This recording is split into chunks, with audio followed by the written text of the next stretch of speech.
నా ఫ్రెండ్ ఈ వీడియో పంపించి, దీని మీద నీ కామెంట్ ఏంటి అని అడిగాడు. ఒకసారి ఈ వీడియో చూడండి మీరు గూడా. పెళ్లి భోజనాల్లో చికెన్ లెగ్ పీస్ మిస్ అయిందని ఈ గొడవంతా. మరి ఇప్పుడు మనకు అనిపిస్తుంది, after all chicken leg piece కోసమా? కాదు కాదు కాదు, దీన్నే మనం ఎమోషనల్ కంట్రోల్ అంటాం. అంతెందుకు, రీసెంట్గా ఒక లెక్చరర్ కూడా ఇలాంటి ఒక ఇన్సిడెంటే నాతో షేర్ చేసుకున్నాడు.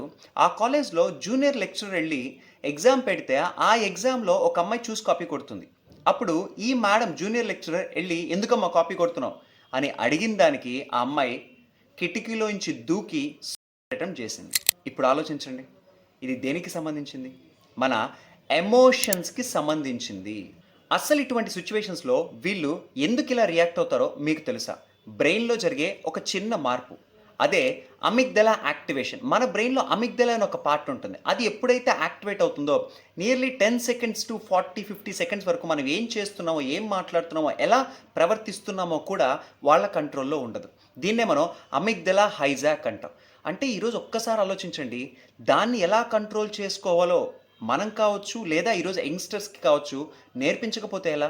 మరి అటువంటి ఎమోషన్స్ని, ఆ అమిగ్దలాని కంట్రోల్లోకి తీసుకురావడానికి కొన్ని టెక్నిక్స్ ఉన్నాయి. ఆ టెక్నిక్స్కి మీరు కావాలి అంటే మాత్రం కింద ఒకసారి కామెంట్లో మీరు ఎమోషన్స్ అని టైప్ చేయండి, నేను మీకు పీడిఎఫ్ పంపిస్తాను.